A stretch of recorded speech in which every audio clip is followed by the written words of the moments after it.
Now, an investigation in the Sunday Times reveals a shocking side of Britain's housing crisis. Across the country, more than 110,000 households are trapped in cramped, poorly ventilated and generally unsuitable temporary accommodation. Unable to move out because of soaring rents, lack of social homes and rules on evictions. Many of these properties are abandoned office blocks that were converted into housing under new development rights introduced by the then Conservative Planning Minister Nick Boles more than a decade ago. Now, the change allowed developers to convert office buildings to housing without planning permission. Now, one family of 5 who spoke to the Sunday Times is living in a tiny one-bedroom flat with just one window, and they say they feel hopeless about ever being able to move out. Well, joining us now is Kunle Barker, a property expert, TV presenter and broadcaster. Kunle, thank you for giving us your time. Thank you for asking me to join you. It's a pleasure. What do you make of this story? I mean, is it ever a good idea to give developers the go-ahead to convert whatever it is without planning permission? It can be. I mean, what they were trying to do was to very quickly provide more housing stock. And, to relaxing planning. Planning is an issue, and you can relax planning, but to have no control, to have no rules on light, on size, on space, was probably a mistake.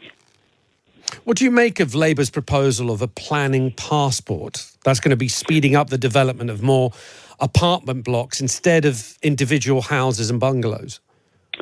Well, planning passports can work for a variety of types of housing types. So it doesn't necessarily just mean you're going to get more of the same.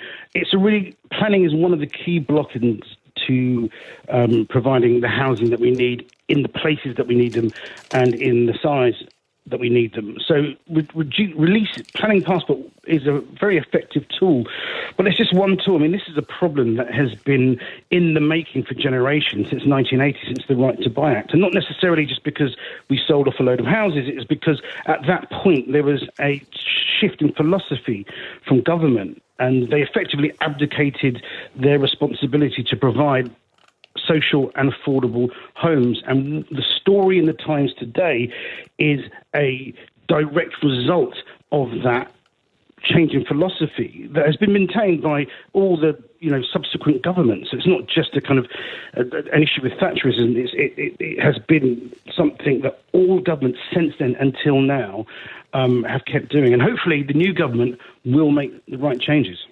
Well, Angela Rayner has barely left the stage. Well, it's about half an hour or so. Her speech included quite a lot of housing. She promised to supply decent and safe homes. She talked about ending no-fault evictions for good. She also mentioned things like the black mould being unacceptable, also in private rental agreements.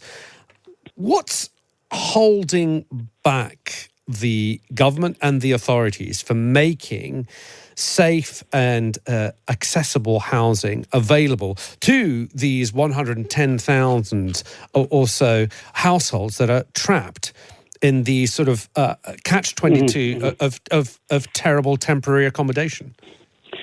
The government needs to take back the responsibility for providing affordable and social housing. The responsibility they abdicated decades ago. And if they do that, then it doesn't fall, because at the moment it just falls on the open market, the private market, developers through mechanisms like Section 106 agreements, for them to supply social and affordable housing. But the way that the government, we should be thinking about this, is that this sort of housing is like infrastructure. So it's like roads and schools and hospitals. And we have a right to provide those. We should be providing those for people. It shouldn't be left to the open market. And if it is, then this is what happens. And the bad news is that this is going to get worse and worse and worse unless something is done now. But do you think it's realistic when you say it shouldn't be left on the open market? I mean, the government are now telling us about the £22 billion black hole. They're taking away winter fuel payments from pensioners who might actually be relying on those. It's unreasonable to expect the government to pay for the housing that we need. So of course it's going to go out to tender and to private developers. And do you think that is a problem? Do you think that's where it's all coming apart?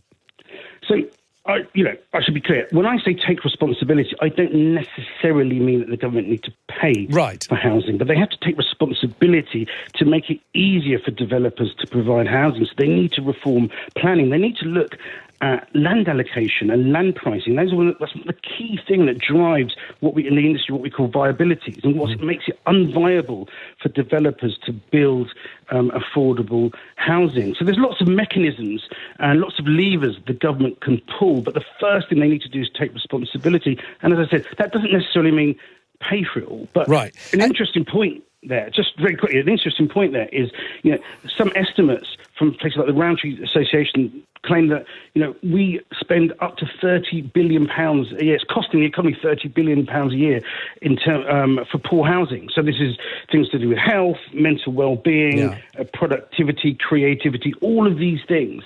And in 2023, I think the government spent £12 billion on housing. So it shouldn't necessarily just be seen as a cost. It is, in fact, an investment, and in the long term would be a cost saving. Kunle, thank you so much for giving us your time. I really appreciate it. Kunle Barker there, a property expert, TV presenter and broadcaster.